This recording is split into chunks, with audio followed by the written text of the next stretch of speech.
નમસ્કાર, જય હિન્દ, જય ભારત. યુવરાજસિંહ જાડેજા. સૌરાષ્ટ્રની સૌથી મોટી સૌરાષ્ટ્ર યુનિવર્સિટી એક ગોઠવણ યુનિવર્સિટી બનતી હોય એ પ્રકારનો ઘાટ ફરી એક વખત ઘડાણો છે. કેમ કે એક જ વિભાગમાં એક જ કેટેગરીની જગ્યાઓ બહાર પડે અને એ કેટેગરી પર એક જ વ્યક્તિ એ પાસ થાય, એ આ કોઈ સંયોગ કે કોઈ પ્રયોગ ન હોઈ શકે, એ ગોઠવણ જ હોઈ શકે. કારણ કે સત્તા ઉપર બેસનારા જે સત્તાધીશો છે અને જે અધિકારીઓ છે, એ અધિકારીઓ જાણી જોઈને નિયમોનું અર્થઘટન એ પ્રકારે કરે છે કે જેથી કરીને એ પોતાના અંગત લોકોનો લાભ થઈ શકે અને પોતાના અંગત લોકોને લાભ અપાવી શકે. અને કાયદાનું સરેઆમ હત્યા કરવામાં આવી રહી છે, નીતિ નિયમોની સરેઆમ હત્યા કરવામાં આવી રહી છે, પોતાના માણસોને સેટ કરવામાં. વાત જાણે એમ છે કે 2014માં કેમિસ્ટ્રી ડિપાર્ટમેન્ટની અંદર એક જગ્યા બહાર પાડવામાં આવી હતી પીએચ કેટેગરી માટે, આસિસ્ટન્ટ પ્રોફેસર માટે. તેની ઉપર રંજનબેન ખૂટ કરીને એક વ્યક્તિ પસંદગી પામે છે, જે ત્યાં વર્ષોથી કરાર ઉપર નોકરી કરતા જ હતા. ત્યારબાદ 2019માં એસોસિએટ પ્રોફેસરની જાહેરાત બહાર પડે છે પીએચ કેટેગરીમાં, અને એ પીએચ કેટેગરીમાં પસંદગી પામે છે રંજનબેન ખૂટ. 2025માં એ જગ્યા બહાર પડે છે પ્રોફેસર માટે, અને એ પણ પીએચ કેટેગરી માટે. શું આ કોઈ સંયોગ છે? આ કોઈ પ્રયોગ છે? તો કે ના. સૌરાષ્ટ્ર યુનિવર્સિટીની અંદર એ ચર્ચાઓ છે કે આ કોઈ રોસ્ટર નહીં, પરંતુ કોઈ રિઝર્વેશન નહીં, પરંતુ રંજનબેન ખૂટ રિઝર્વેશન કે રંજનબેન ખૂટ રોસ્ટર છે. કેમ કે એક વ્યક્તિને સેટ કરવા માટે અને આ જે નીતિ નિયમોના જે ગતકડા છે એ પદનો ગેરઉપયોગ કરીને આ નીતિ નિયમોની અંદર છૂટછાટ લેવામાં આવી છે. કેમ કે રંજનબેન ખૂટ એ મહેકમ ડિપાર્ટમેન્ટની અંદર એ કહી શકાય કે મહેકમ ડિપાર્ટમેન્ટ છે, એ મહેકમ ડિપાર્ટમેન્ટની અંદર ઓએસડી હતા, અને એ ઓએસડી હોવાને કારણે એને જે કાયદાની આટીગુટી છે એ બહુ સારી રીતે જાણતા હતા, નીતિ નિયમો બહુ સારી રીતે જાણતા હતા. તો તેમાં ક્યાંક નાનો મોટો ફેરફાર કરી અને આ નીતિ નિયમોનો લાભ સીધો જ એને પહોંચે એ પ્રકારે એને આ ભરતીઓ બહાર પાડી, અને આ ભરતીઓની અંદર સીધો જ લાભ એ લોકોને મળી રહ્યો છે. એ જ રીતે જોવા જઈએ તો રોસ્ટર છે એ પોતાની સુવિધા અનુરૂપ એમાં બનાવવામાં આવ્યું. જે કેટેગરી હતી એટલે કે પીએચ કેટેગરીની સબ કેટેગરી હતી, એની જગ્યા બહાર પાડવામાં બીએલવી. હવે બીએલવી કેન્ડિડેટ ન મળે એટલે સીધી જ ઓર્થોને એ ટ્રાન્સફર થઈ જાય, અને રંજનબેન ખૂટ એ ઓર્થો કેટેગરીમાંથી આવે છે. એટલે આ જગ્યા એ તમામ સૌરાષ્ટ્ર યુનિવર્સિટીના સત્તાધીશો અને પૂરું રાજકોટ એ જાણે છે કે આ જગ્યા ઉપર રંજનબેન ખૂટ જ એ આ પસંદગી પામવામાં આવે છે. એટલે સુનિયોજિત રીતે ગોઠવણ કરવામાં આવેલી છે.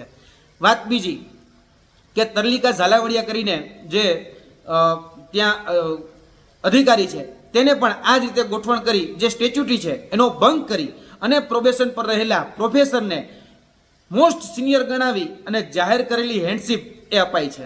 એટલે કે જે સિનિયર છે એની અવગણના કરાય છે, જે જુનિયર છે એને આગળ ધરી અને લાભ અપાય છે. એટલે કે હેન્ડશીપ બાય રોટેશન નથી, એ હેન્ડશીપ બાય રિલેશનશીપ હોય એ પ્રકારની ચર્ચા એ સૌરાષ્ટ્ર યુનિવર્સિટીની અંદર છે. કેમ કે જે નીતિ નિયમો છે એ નીતિ નિયમોને મારી મચોડી પોતાને અનુરૂપ કરી અને કાયદાની સરેઆમ હત્યા કરી, નીતિ નિયમોની સરેઆમ હત્યા કરી પોતાના અંગત લોકોનો લાભ થાય, પોતાના ઓળખાણવાદ, પરિવારવાદ અને મિત્રતાવાદ ના લોકોનો લાભ થાય, એટલા માટે આ નિયમો બનાવવામાં આવ્યા છે. અમે સ્પષ્ટ માંગણી કરીએ છીએ કે આ ઘટનામાં ફક્ત ને ફક્ત શિસ્ત ભંગના પગલાં ન લેવાય, કોઈ વહીવટી ભૂલ છે એ પ્રકારે જોવામાં ન આવે. આની ઉપર કાયદેસર ગુનો દાખલ કરવામાં આવે, એટલે કે આઈપીસી સીઆરપીસી અંતર્ગત છેતરપિંડીનો ગુનો દાખલ કરવામાં આવે અને આની ઉપર કાયદેસરની કાર્યવાહી થાય. જો કાયદેસરની વાળી કાર્યવાહી થશે તો આમાં જે આ યુનિવર્સિટીના કુલપતિ છે, બીઓએમના સભ્યો છે અને જે ઓએસડી છે એ પણ ક્યાંક ને ક્યાંક આની તમને સીધી જ સંડોવણી એમાં તમને જોવા મળશે. એટલે આ બાબતોની અંદર આ તમામ લોકોની જે ભૂમિકા છે એ શંકાસ્પદ રહેલી છે, અને આની ઉપર તપાસ થવી ખૂબ જરૂરી છે. કારણ કે સ્પેશિયલ માણસો માટે સ્પેશિયલ રોસ્ટર, સ્પેશિયલ રિઝર્વેશન એ આપવામાં આવી રહ્યું છે. નિયમોનું અર્થઘટન, નીતિ નિયમો છે એ પોતાની રીતે સેટ કરવામાં આવી રહ્યા છે. અને આ જે બાબતો છે એ બાબતોમાં અમે ગુજરાત રાજ્ય સરકારના કુલપતિ, ગુજરાત રાજ્ય સરકારના રાજ્યપાલ, એમને પણ અમે લેટર લખ્યો છે. તેની સાથે સાથે શિક્ષણ વિભાગ અને તેની સાથે સાથે મુખ્યમંત્રીને પણ અમે આ લેટર લખીએ છીએ, યુજીસીને પણ આ લેટર લખીએ છીએ કે તાત્કાલિક ધોરણે આની તપાસ થાય અને ફક્ત તપાસનું તરકટ રચવામાં ન આવે. આની ઉપર એટલે કે જે આ જે સત્તાધીશો છે એની ઉપર કાયદેસરની કાર્યવાહી કરી અને એને જેલના સળિયા દેખાડવામાં આવે. જો આવું કરવામાં નહીં આવે તો યાદ રાખજો, સૌરાષ્ટ્ર યુનિવર્સિટી એ ગોઠવણ યુનિવર્સિટી સાબિત થશે, અને જે શિક્ષણ વિભાગના જે સત્તાધીશો છે એ સત્તાધીશોનું આમાં ભાગ છે એ સ્પષ્ટપણે આમાં ઉજાગર થશે. એટલે આશા રાખીએ કે આની ઉપર સ્પષ્ટપણે તપાસ થાય. જે પણ લોકો આની પાછળ જવાબદાર છે, કારણ કે કેમિસ્ટ્રી માટે એક જગ્યા બહાર પડે, પીએચ કેટેગરીની જગ્યા બહાર પડે અને એક જ વ્યક્તિ સતત જો એમાં પસંદગી પામે છે, તો ક્યાંક ને ક્યાંક આ ગોઠવણ જ છે.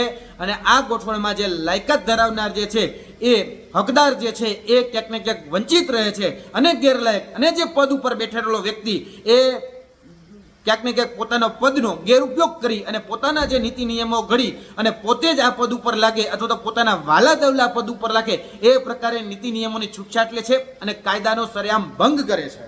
તો આવા વ્યક્તિઓ વિરુદ્ધ એ કાયદેસરની કાર્યવાહી થવી જ જોઈએ. કારણ કે રોસ્ટર એ રંજનબેન ખુટ રિઝર્વેશન કે રંજનબેન ખુટ રોસ્ટર ન રહેવું જોઈએ.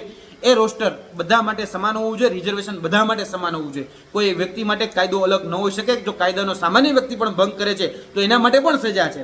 તો આ તો શિક્ષણના ધામમાં બેઠેલા જે સત્તાધીશો છે, જો એ જ એનો ભંગ કરે, એટલે કે રક્ષક જ જો ભક્ષક બને, તો એના માટે સજા એ ખરેખર કડક હોવી જોઈએ અને આની પર કાયદેસર કાર્યવાહી કરવી જ જોઈએ. જો કાયદેસર કાર્યવાહી નથી થતી તો અમે સ્પષ્ટપણે માનીશું કે સૌરાષ્ટ્ર યુનિવર્સિટી છે, ગોઠવણ યુનિવર્સિટી છે અને શિક્ષણના જે ઠેકેદારો છે, એ શિક્ષણના ઠેકેદારો આને ક્યાંક ને ક્યાંક છાવરી રહ્યા છે. જય હિન્દ, જય ભારત.